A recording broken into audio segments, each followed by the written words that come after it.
Good morning students. आज हम पढ़ेंगे हिंदी फर्स्ट पाठ 17 जल ही जीवन है। तो बच्चों, आप सबको पता है कि जल का हमारे जीवन में कितना महत्व है। यदि जल नहीं होगा तो पृथ्वी पर हमारा जीवन भी संभव नहीं है। आज हम खाना खाए बिना रह सकते हैं, लेकिन जल के बिना हम एक दिन तो क्या 1 घंटा भी नहीं रह सकते हैं। और ये भी आप सब जानते हैं कि जल की आज जो हमारे देश में संकट है, पेयजल का जो हमारे देश में आज संकट है, उससे हम सब इस संकट से जूझ रहे हैं। अब आप लोगों को पता है ये तो कि पानी की एक एक बूंद जो है वो बहुत ही कीमती है। पानी की एक एक बूंद हमारे लिए बहुत ही कीमती हैं, लेकिन लोग इस ओर उतना ध्यान नहीं दे पाते जितना ध्यान उन्हें देना चाहिए। पानी की ओर किसी का ध्यान नहीं जाता है। पानी घरों में नलों के में से ऐसे ही बहता है। हम कहीं सार्वजनिक स्थानों पर जाएंगे, पानी का नल चल रहा है तो उससे पानी बह रहा है, और हम लोग भी इस ओर ध्यान नहीं देते हैं कि कहीं अगर पानी का नल चल रहा था हम उसको जाकर बंद कर दें, है ना। अभी बच्चों, आप लोग स्कूल में होते हो, लंच के समय या और दूसरे टाइम में भी आप कितना पानी वेस्ट करते हैं। लेकिन ये जो समस्याएं हैं हमें अभी पता नहीं चल रही है, लेकिन बाद में इसके और ही भी विकट परिणाम आ सकते हैं। आम लोगों के मन में ये धारणा बनी हुई है कि पानी का बिल भरते हैं तो इसे मन माने ढंग से हम खर्च करेंगे, है ना। लोगों के मन में यही धारणा बनी हुई है कि यदि हम पानी का बिल भरते हैं तो हम चाहे जैसे पानी को खर्च करें, हम पैसा दे रहे हैं। लेकिन ऐसा क्यों? जब हमारी पूर्ति लायक पानी हमने ले लिया है तो हम अपने नल को बंद कर दें या उस पानी को बंद कर दें कि कोई दूसरे लोग उसको काम में ले सके। यह एक भ्रांति की धारणा है। जब पेयजल रहेगा ही नहीं तब आप पैसा देकर भी इसे पा नहीं सकेंगे। जब पीने का पानी ही नहीं रहेगा तो हम पैसा देकर भी पानी नहीं पा सकेंगे। ये तो बच्चों ठीक है कि हमें चंबल का पानी मिलने लग गया है। बाकी आप सबको पता है कि पहले पानी की कितनी भारी समस्या आई थी कि पीने का पानी भी हमें प्रॉपर नहीं मिल पा रहा था। जो पानी के टैंकर्स हम मंगाते हैं उसके भी कोई 400 रुपये ले रहा है एक टैंक का, कोई 500 रुपये ले रहे हैं एक टैंकर के, तो भी हमें प्रॉपर पानी समय से नहीं मिल पा रहा था। और आज हमारी सबसे महत्वपूर्ण जो आवश्यकता है वो है पानी। जब आप लोग खेलने जाते हैं, खेल कर आते हैं, तो सबसे पहले आपको पानी की ज़रूरत पड़ती है ना। खाना खाते, खाना बनाते समय, कपड़े धोने के लिए, नहाने के लिए, कृषि की सिंचाई के लिए, पेड़ पौधों की सिंचाई के लिए, सभी जगह हमें पानी की ज़रूरत पड़ती है। लेकिन पानी का जो मूल्य है वो हम नहीं समझ पा रहे हैं। पानी की आवश्यकता सभी प्राणियों के लिए होती है, ये आप सभी जानते हैं, और ये आप स्वयं भी जानते हैं कि सभी प्राणियों के लिए कितनी है। पानी की जरूरत सभी प्राणियों के लिए कितनी है ये आप खुद जानते हैं। पेड़ पौधे और पशु पक्षी भी पानी के बिना जीवित नहीं रह सकते हैं। पेड़ पौधे, पशु पक्षी ये भी बिना पानी के नहीं रह सकते। हम दूसरी चीज़ों को तो संभाल कर रख सकते हैं और रखते हैं, लेकिन हम पानी के साथ ऐसा कभी नहीं करते हैं। तो आज हम उसी के बारे में इस पाठ में पढ़ेंगे कि पानी हमारे लिए कितना महत्वपूर्ण है और पानी को हम ही कैसे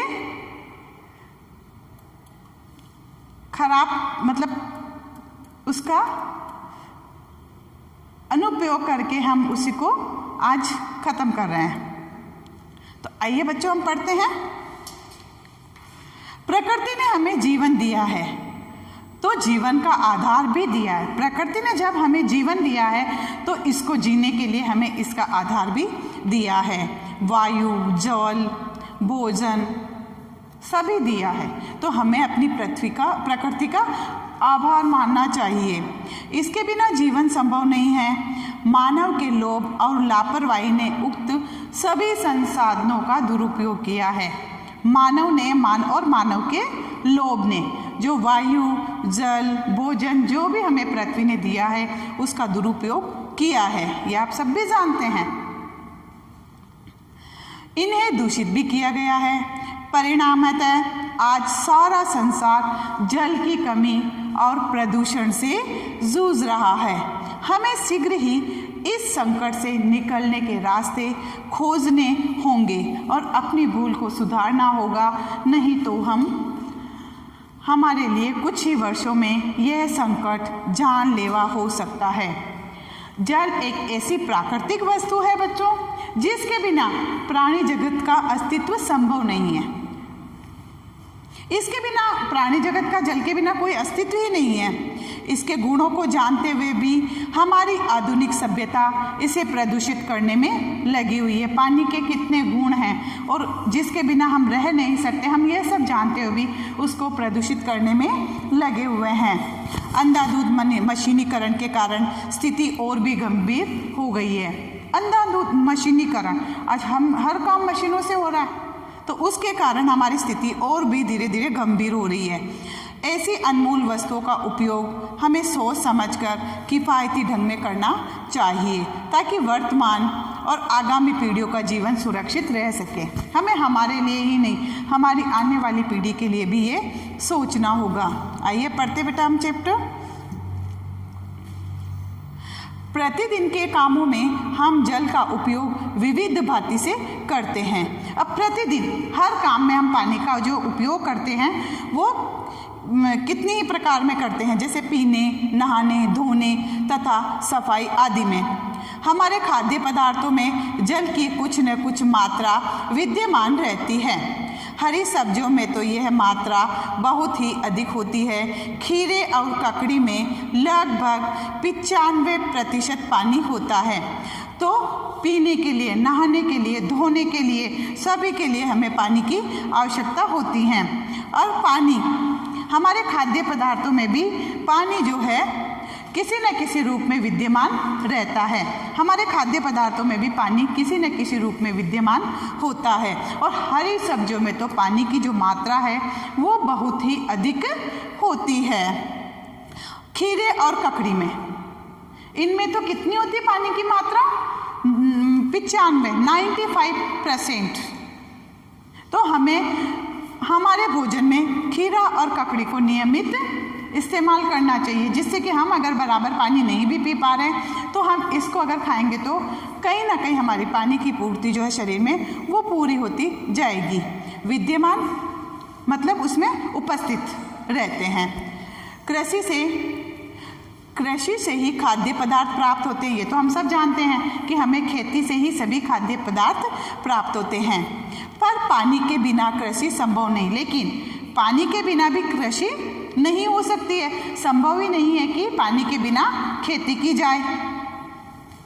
बीज के अंकुरण से लेकर पौधों में फल लगने तथा उनके पकने तक की अवस्था तक की नमी की आवश्यकता होती है। जब हम खेत, जमीन के अंदर, पृथ्वी के अंदर बीज डालते हैं और फिर वो बीज निकलता है, उसमें अंकुरण होता है, बीज फूटता है, धीरे धीरे उसमें बीज निकलने मतलब पौधा निकलने लगता है।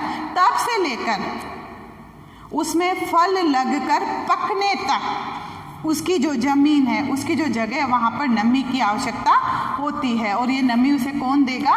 पानी। तो बीज अंकुरण से लेकर उसमें फल लगकर पकने तक उसे पानी की ज़रूरत होती है। पौधों की समुचित वृद्धि के लिए उर्वरक का उपयोग किया जाता है। समुचित मतलब पौधे जो हैं वो पूरी तरह से वृद्धि करें, बड़े हो, तो समुचित वृद्धि के लिए उर्वरक का उपयोग होता है। ठीक बढ़ोतरी, समुचित वृद्धि में ठीक बढ़ोतरी के लिए उर्वरक, खाद, इसका उपयोग किया जाता है। ये उर्वरक पानी में घुलकर जड़ों द्वारा अवशोषित किए जाते हैं। ये जो खाद होती है ये पानी में घुल जाता है, फिर जड़ों द्वारा कहाँ जाता है? ये जड़ों द्वारा पौधे के अंदर जाता है, मतलब जड़ें उसे सौंप लेती है और फिर उसको उसकी बढ़ोतरी में उसकी मदद करती हैं तथा पौधे के अन्य भागों तक पहुंचाए जाते हैं। अब बच्चों, आप लोग खाना खाते, खाना कहाँ जाएगा?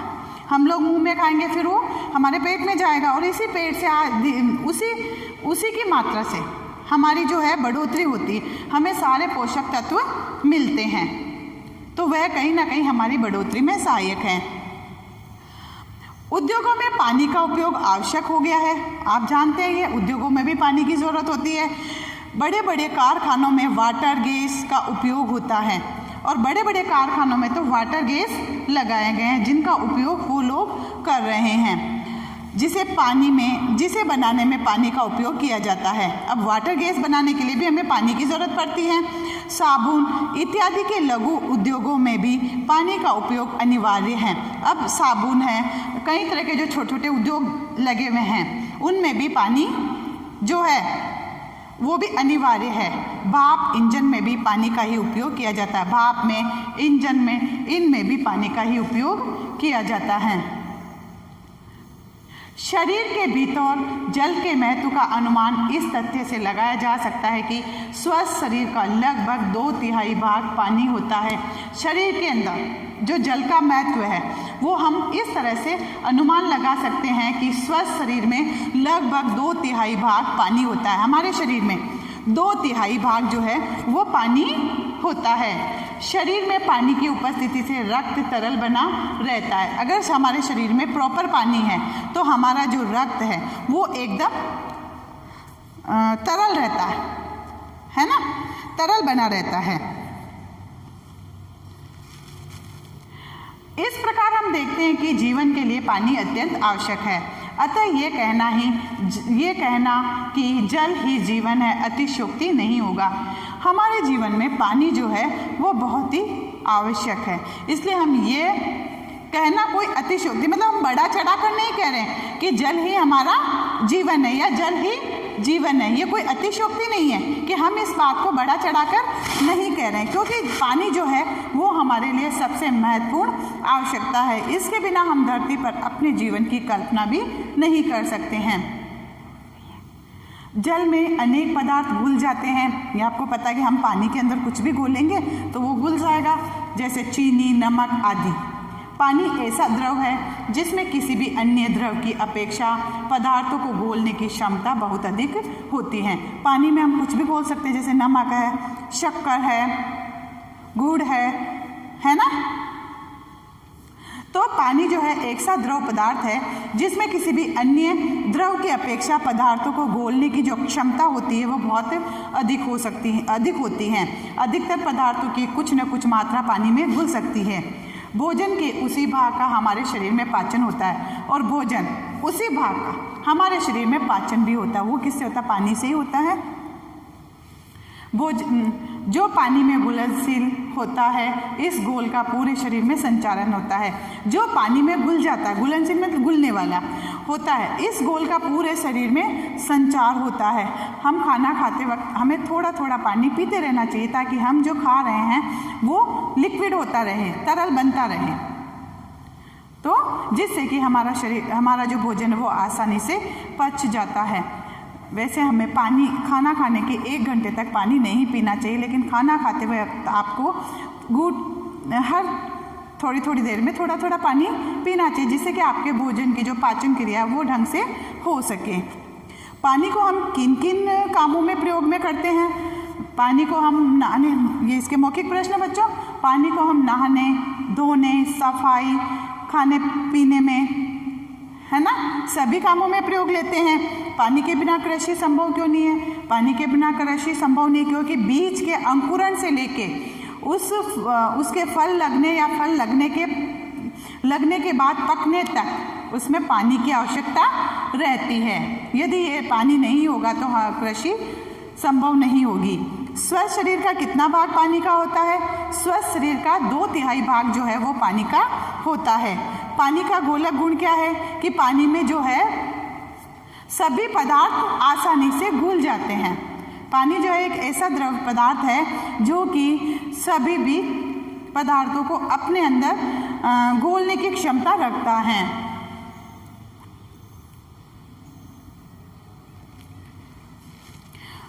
जल के गोलक गुण की कुछ हानियां भी है। जल का जो गोलक गुण है, जो अपने अंदर सभी चीज़ों को घोल लेता है, घुल जाती है उसमें, सभी में, पानी में सभी चीज़ें घुल जाती हैं, तो उसकी कुछ हानियां भी है। यदि हम टीन की बाल्टी में पानी रख दें और 3-4 घंटे बाद उसको पिए तो पानी में टीन का स्वाद आने लगेगा। टीन की जो बाल्टी आती है, यदि हम उसमें पानी को रख देंगे और 2-3 घंटे पानी उसमें पड़ा रहेगा तो हमें नेचुरल है कि हमें उसकी जो है वो बदबू आने लगती है, उसी का स्वाद हमें आने लग जाएगा। तो ये नुकसान ही करता हमें। रात भर बंद रखने के बाद यदि हम सुबह पानी का नल खोलें तो उसमें कुछ शीशे का अंश मिला हुआ पाया जाता है। यदि हम सुबह पानी का नल, रात भर हमारा पानी का नल बंद है और सुबह जैसे ही हम उसे खोलेंगे तो उसमें जो है कुछ शीशे के अंश निकलते हैं। ये सभी पानी के गोलक गुण के ही परिणाम, और ये सभी किसके परिणाम है कि पानी में सभी घुल जाते हैं आसानी से, उसी का ही ये परिणाम है। पानी, पीने का पानी रंगहीन, गंधहीन, ठोस पदार्थों तथा जीवाणुओं से रहित एवं हानिकारक अशुद्धियों जैसे नाइट्रेट, नाइट्राइट और अमोनिया से मुक्त होना चाहिए। हमारे पीने का जो पानी है वह कैसा होना चाहिए? रंगहीन, जिसका कोई रंग नहीं होना चाहिए, गंधहीन, जिसमें किसी प्रकार की कोई गंध न हो, ठोस पदार्थों तथा जीवाणुओं से रहित, ये हमारा पीने का पानी होना चाहिए। हानिकारक अशुद्धियों जैसे नाइट्रेट, नाइट्राइट और अमोनिया से भी हमारा पीने का पानी जो है वो मुक्त होना चाहिए। हम मुख्यतः 3 प्राकृतिक स्रोतों से जल प्राप्त करते हैं। अब मुख्यतः हमारे पास 3 प्राकृतिक स्रोत जल के हैं। मुख्यतः हमें पानी इन्हीं से ही प्राप्त होता है। आकाश से वर्षा द्वारा, आकाश से पानी जो है वो वर्षा द्वारा आता है। पृथ्वी तल पर नदी, तालाबों, बांधों या समुद्र द्वारा, पृथ्वी में पानी आता है नदी, तालाब, बांधों या समुद्र के द्वारा। भूमि के भीतर से चश्मों एवं कुओं द्वारा पानी आता है। पानी के विचार से वर्षा का जल सर्वोत्तम है। पीने के पानी, हमारे विचार से जो पीने का पानी है वो सबसे सर्वोत्तम जल कौन सा है? वर्षा का। भूमि के भीतर से जल प्राप्त जल मध्यम तथा पृथ्वी तल का जल निकृष्ट होता है। अब देखिए बच्चों, पीने के विचार से वर्षा का जल सर्वोत्तम है, भूमि के भीतर से प्राप्त जल मध्यम है। जो भूमि से प्राप्त, हम किससे, हैंडपंप से हैं, कुओं से जो पानी लेते हैं वो हमारे लिए मध्यम है, तथा पृथ्वी तल का जल निकृष्ट होता है, तथा पृथ्वी से लिया गया जल जो है वो हमारे लिए घटिया होता है। निकृष्ट में घटिया, जो हमें नुकसान पहुंचाता है। पहली वर्षा का पानी नीचे आते समय नाइट्रोजन ऑक्साइड तथा अमोनिया आदि वायुमंडल की गैसों को घोल लेता है। जो फर्स्ट समय, पहली बार जो वर्षा होती है उसका पानी जैसे ही नीचे आएगा उस समय वह नाइट्रोजन ऑक्साइड तथा अमोनिया आदि वायुमंडल की गैसों को अपने अंदर घोल लेता है।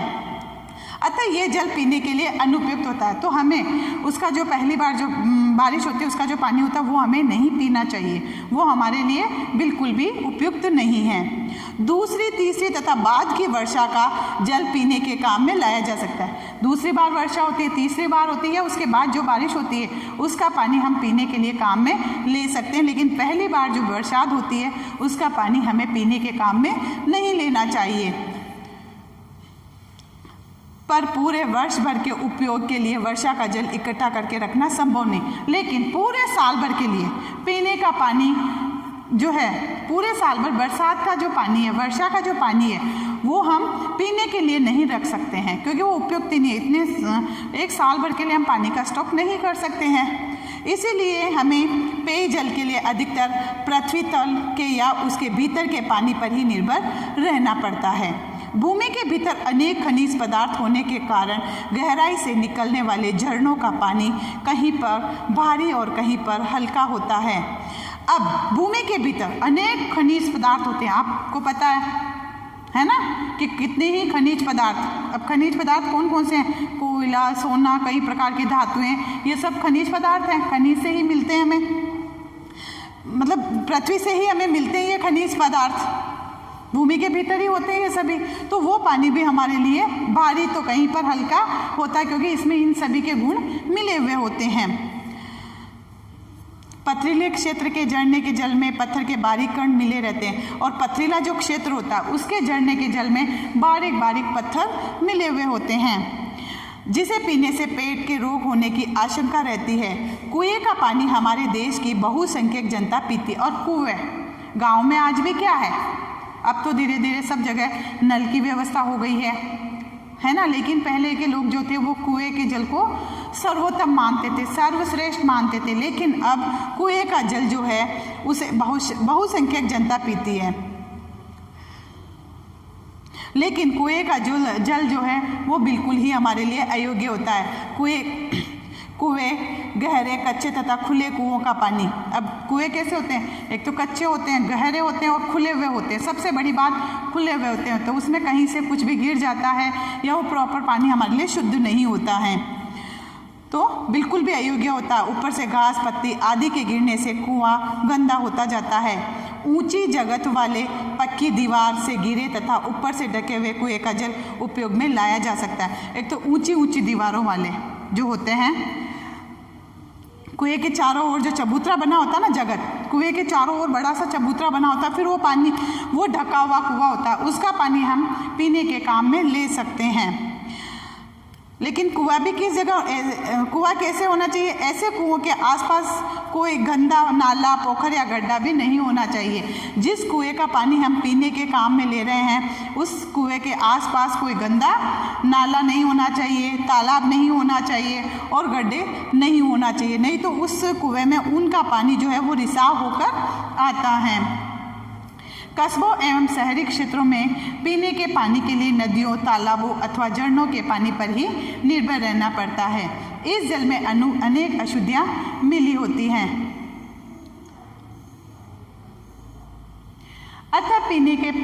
अतः वह पीने योग्य नहीं होता है।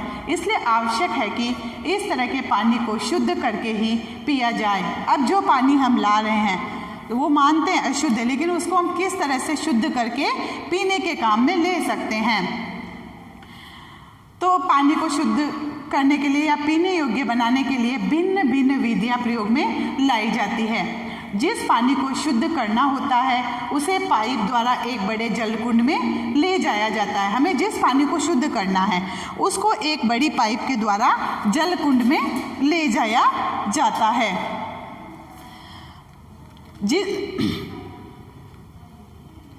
इस जलकुंड में फिटकरी डाली जाती है, फिर हम उस जलकुंड में क्या करते हैं, फिटकरी डाल देते हैं। उस जलकुंड में फिर फिटकरी डाली जाती है। यहाँ पर बहुत सी अशुद्धियाँ, कुछ जीवाणु एवं छोटे कणों समेत नीचे तली में बैठ जाते हैं। अभी भी जब आप पीने का पानी नल से भरते हैं तो उसमें आप थोड़ी सी फिटकरी डाल दीजिए, तो उस पानी में भी जो गंदगी होगी वो हमारे उस बर्तन के पेंदे तले बैठ जाएगी, उस पानी के नीचे बैठ जाएगी। तो हम उस बात से अंदाज़ा लगा सकते हैं कि पानी कितना अशुद्ध आ रहा। तो इसी तरह से बड़े जो पीने का पानी है वो बड़े बड़े पाइपों द्वारा जलकुंड में ले जाया जाता है, फिर उसमें फिटकरी डाल दी जाती हैं, जिससे कि उस पानी में जितनी भी अशुद्धियाँ हैं, जितनी भी गंदगी है, जितने भी जीवाणु हैं, वो सब जो है रोग के कीटाणु, जीवाणु का या क्या, रोग के जितने भी कीटाणु हैं वो सब उस पानी के नीचे तले में बैठ जाते हैं। इस जलकुंड से पानी पाइप द्वारा दूसरे जलकुंड में ले जाया जाता है। फिर इस जलकुंड का शुद्ध पानी पाइप के द्वारा वापस दूसरे जलकुंड में ले जाया जाता है, जिसमें बारीक रेत की एक तह बिछी होती है। रेत की तह द्वारा अशुद्धियों के बारीक कण रोक लिए जाते हैं। अब उस कण में दूसरे जलकुंड में ले जाया जाता है जिसमें नीचे रेत बिछी होती है। तो जैसे ही वो पानी जाएगा तो उसमें सारी अशुद्धियाँ जो है वह रेत रोक लेती है पानी की, और वो शुद्ध पानी ऊपर ला देती हैं। इस जलकुंड से निकले हुए पानी के जीवाणुओं को नष्ट करने के लिए और भी निम्नलिखित विधियां अपनाई जाती है। देखिए फर्स्ट नंबर, पानी की सतह पर अल्ट्रा वायलेट प्रकाश डालकर, पानी की सतह पर अल्ट्रा वायलेट प्रकाश डालकर, पानी में द्रव क्लोरीन अथवा ब्लीचिंग पाउडर डालकर, इस तरह भी हम पानी को शुद्ध कर सकते हैं। पानी में अमोनिया तथा क्लोरीन गैस प्रवाहित करके, पानी में ओजोन गैस प्रवाहित करके, तो इस तरह से हम अशुद्ध पानी को शुद्ध कर सकते हैं। पीने का पानी किन किन अशुद्धियों से मुक्त होना चाहिए बच्चों, बताइए। हमने पढ़ा था ना, पीने का पानी रंगहीन, गंधहीन, ठोस पदार्थों तथा जीवाणुओं से रहित एवं हानिकारक अशुद्धियाँ जैसे नाइट्रेट, नाइट्राइट और अमोनिया से मुक्त होना चाहिए। जल के 3 प्राकृतिक स्रोत कौन कौन से हैं? जल के 3 प्राकृतिक स्रोत कौन कौन से? आकाश से, वर्षा द्वारा, है ना, हमने पढ़े थे। मुख्य 3 स्रोत आकाश से वर्षा द्वारा प्राप्त होता है, पृथ्वी तल पर नदियों, तालाब, बांधों द्वारा, समुद्र द्वारा तथा भूमि के भीतर चश्मों एवं कुओं द्वारा। ये तीनों ही प्राकृतिक स्रोत है। कस्बों एवं शहरी क्षेत्रों में पीने के पानी के लिए हम किन पर निर्भर रहते हैं? कस्बों एवं शहरी क्षेत्र में पीने के पानी के लिए लोग किस पर निर्भर रहते हैं बच्चों? कस्बों एवं शहरी क्षेत्रों में पीने के पानी के लिए नदियों, तालाबों अथवा झरनों के पानी पर निर्भर रहना पड़ता है। पानी के जीवाणुओं को नष्ट करने के लिए कौन कौन सी विधियाँ प्रयोग में लाई जाती है? अभी हमने पढ़ी थी। एक तो जल कुंड वाला आप ले सकते हो, दूसरा आप ले सकते हो पानी की सतह पर अल्ट्रावायलेट प्रकाश डालकर, पानी में द्रव क्लोरीन अथवा ब्लीचिंग पाउडर डालकर, पानी में अमोनिया तथा क्लोरीन गैस प्रवाहित करके, पानी में ओजोन गैस प्रवाहित करके हम पानी को शुद्ध कर सकते हैं। समुद्र का जल स्वाद में खारा होता है। ये हम सबको पता है बच्चों कि समुद्र का जो जल होता है वह स्वाद में खारा होता है। क्यों? क्योंकि उसमें घुले हुए उसमें कई प्रकार के लवण घुले होते हैं। इसमें साधारण नमक जो है वो प्रमुख होता है। उसमें कई प्रकार के लवण घुले होते हैं, जिसमें जो साधारण नमक जो होता है वो महत्वपूर्ण होता है। तो ये पानी में घुले हुए होने के कारण वहाँ का पानी खारा, समुद्रों का पानी खारा होता है। कई देशों में पेयजल की कमी को पूरी करने के लिए समुद्री जल के शुद्धिकरण के प्रयोग किए जा रहे हैं। कई देशों में पेयजल की कमी को पूरा करने के लिए समुद्र का जो जल होता है उसको शुद्ध किया जा रहा है कि किस तरह से उसका खारापन जो है वो खत्म किया जाए। जैसे इजराइल तथा अरब देशों में ऐसे प्रयोग किए जा रहे हैं। बढ़ता हुआ औद्योगिकरण कारखानों की स्थापना द्वारा उद्योगों का विस्तार होना, क्योंकि अभी ये तो बढ़ रहे हैं, जगह जगह कारखाने खोले जा रहे हैं, तथा आम जनता की अनभिज्ञता, मतलब कि देखकर भी अनजान बने रहना,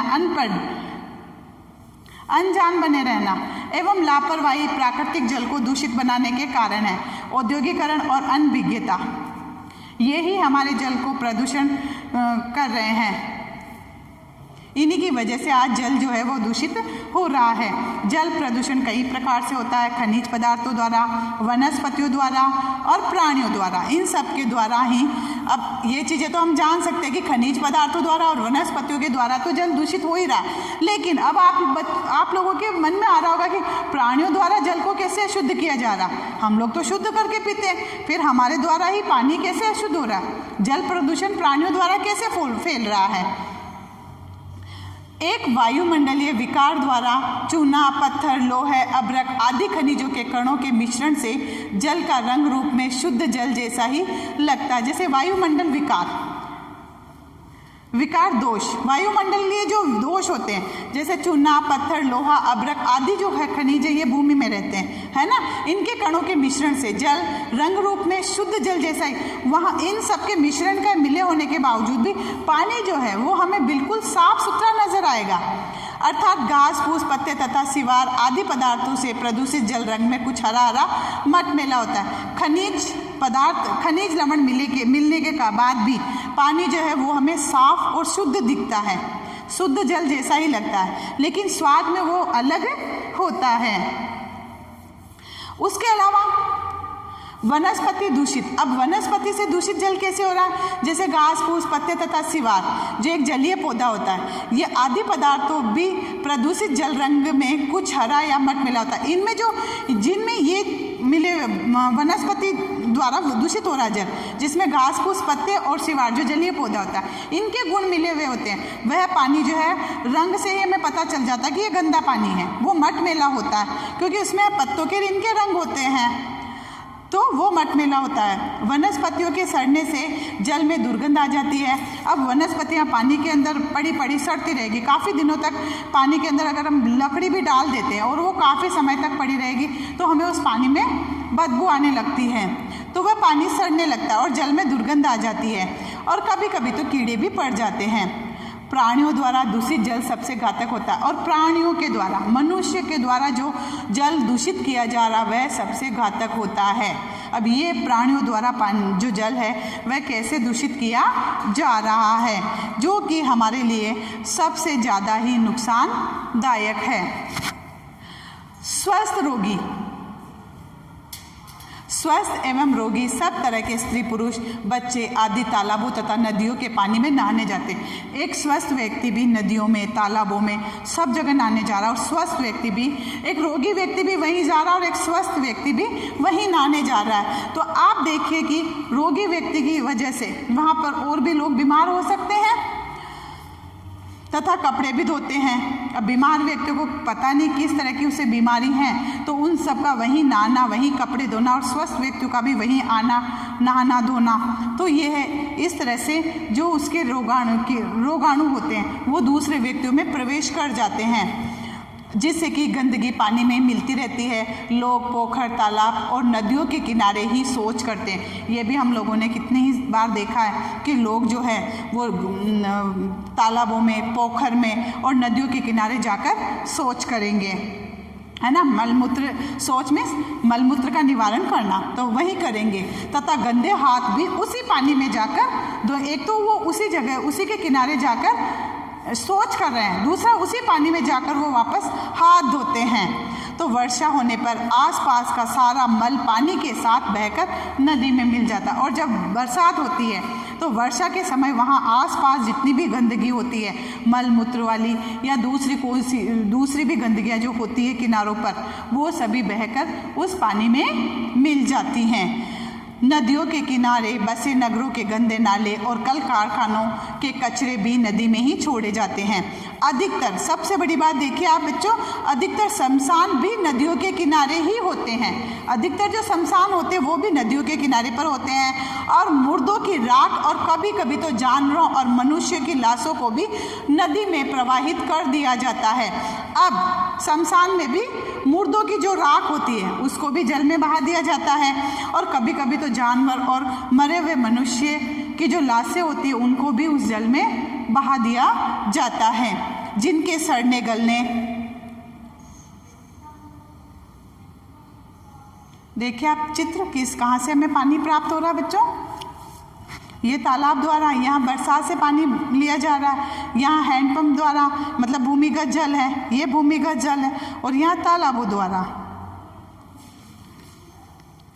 तो रोगाणु, इससे क्या है, पानी में रोगाणु पैदा हो जाते हैं। जहाँ अधिक कल कारखाने होते हैं वहाँ के वायुमंडल में व्याप्त भाप, धुआं, धूलकण, रेशे और जहरीली गैसें वर्षा के साथ जल में मिल जाती है तथा नदी, तालाब में पहुँच जाती है। अब वहाँ के वायुमंडल, वहाँ का जो, जहाँ अधिक कल कारखाने होते हैं, जहाँ पर अधिक ही उद्योग धंधे हैं, वहाँ पर व्याप्त भाप, धुआं और धूल के कण, रेशे, जहरीली गैसें वर्षा के साथ साथ जल में मिल जाती है तथा वह जल में मिलकर नदी और तालाबों में पहुँच जाती हैं। जल के प्रदूषण को रोकना अत्यंत आवश्यक है, अन्यथा एक ऐसी भी अवस्था आ सकती है कि अत्यधिक जल प्रदूषण के कारण पीने योग्य पानी का मिलना ही दुर्लभ हो जाएगा। जल प्रदूषण रोकने के लिए निम्नलिखित बातें आवश्यक है। अब जल प्रदूषण को रोकना हमारे लिए बहुत ज़रूरी हो गया है, अन्यथा एक दिन ऐसी स्थिति आ जाएगी कि अत्यधिक जल प्रदूषण के कारण हमें पीने का पानी मिलना भी दुर्लभ हो जाएगा। तो जल प्रदूषण रोकने की कुछ आवश्यक बातें हैं, पढ़ते हैं क्या वो। नंबर 1, पीने के उपयोग में लाए जाने वाले तालाबों एवं नदियों का जल साफ रखा जाए। जहाँ से हम पीने का पानी ला रहे हैं वहाँ के तालाब और नदियों का जल जो है वो साफ रखा जाए। नगरों के गंदे नाले नदी में न मिलाए जाए। नगरों के जो गंदे गंदे नाले होते हैं उनको नदियों में ना मिलाया जाए। गंदे पानी को बस्ती से दूर किसी जगह इकट्ठा करके उसमें एकत्रित गंदगी से खाद बनाई जाए। गंदे पानी को बस्ती से दूर रखकर उसे किसी जगह पर इकट्ठा करके उससे खाद बनाई जाए तथा साफ पानी को सिंचाई के काम में लिया जाए। कई बार लोग क्या करते हैं, जहाँ गंदे गंदे नाले होते हैं ना बड़े बड़े, वहाँ पर वो लोग उस पानी को अपनी कृषि से जोड़ देते हैं और वहाँ पर फिर वो मतलब खाद्य पदार्थ लगा देते हैं, सब्जियाँ वगैरह है तो ये चीज़ें लगा देते हैं। तो आज अधिकतर हम सब्जियाँ हैं वो भी बच्चों हम बिल्कुल जो स्वच्छ पानी की है वो नहीं ले रहे हैं। उन सब्जियों की ग्रोथ होने में, उनकी बढ़ोतरी करने में भी इन्हीं गंदे नालों का पानी का भरपूर योगदान रहा है। कल कारखानों के कचरे को नदियों में न डालकर अन्यत्र इकट्ठा किया जाए। कल कारखानों का जो कचरा उसको भी नदियों में नहीं डालकर कहीं दूसरी जगह उसको इकट्ठा किया जाए और उनसे उपयोगी पदार्थ निकालकर केवल साफ पानी नदियों में डाला जाए और उनसे उपयोगी पदार्थ निकालकर केवल साफ पानी वाली नदियों में ही डाला जाए। शवों को जलाने के लिए, शव मीन्स लाशों को जलाने के लिए विद्युत शवदाह का प्रयोग किया जाए। अब लाशों को जलाने के लिए भी विद्युत, जो बिजली से उनका दाह संस्कार होता है, वो प्रयोग में किया जाए अथवा उन्हें बस्ती से दूर कहीं और जलाया जाए अथवा उन्हें बस्तियों से दूर उन लाशों को जलाने की व्यवस्था की जाए।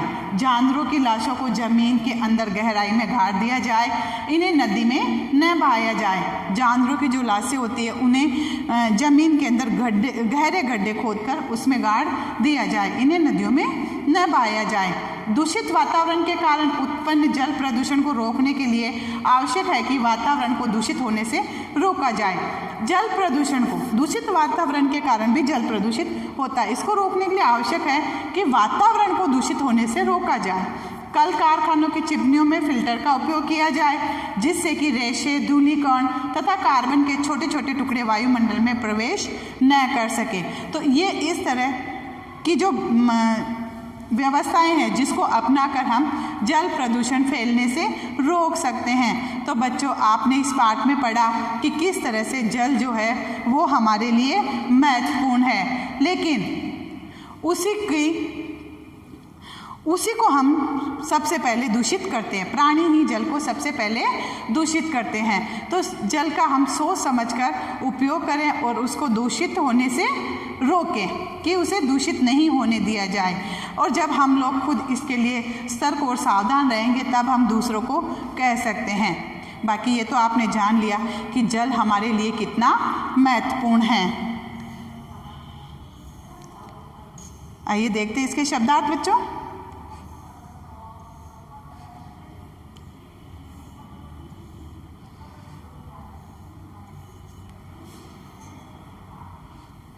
विद्यमान उपस्थित, अंकुरण, अंकुर का निकलना, समुचित वृद्धि, ठीक बढ़ोतरी, उर्वरक, खाद अवशोषित करना, सोख लेना, अतिशयोक्ति, बढ़ा चढ़ाकर कही गई बात, द्रव, तरल पदार्थ, निकृष्ट, घटिया, जगत, कुएं के चारों ओर बना चबूतरा, जीवाणु, रोग के कीटाणु। औद्योगिकरण, कारखानों की स्थापना द्वारा उद्योग धंधों का विस्तार, अनभिज्ञता, अज्ञानता, विकार, दोष, सिवार, जलीय पौधा, शैवाल, शौच, मल मूत्र का निवारण करना, प्रवाहित करना, बहा देना, रोगाणु, रोगों के कीटाणु, अन्यथा नहीं तो विद्युत शवदाह, वह स्थान जहाँ पर विद्युत द्वारा शवों को जलाया जाता है। तो ये बच्चों, और प्रश्न उत्तर का आपको PDF भेज दिया जाएगा। वर्क आपको बच्चों कंटिन्यू करना है, नहीं तो आपकी जो हैंड राइटिंग है वो बहुत स्लो हो जाएगी, आप लिख नहीं पाओगे। तो कंटिन्यू जैसे आपके पास प्रश्न उत्तर के PDF आते हैं बच्चों, आप अपनी कॉपी में करते रहिए। वर्क नीट एंड क्लीन करिए।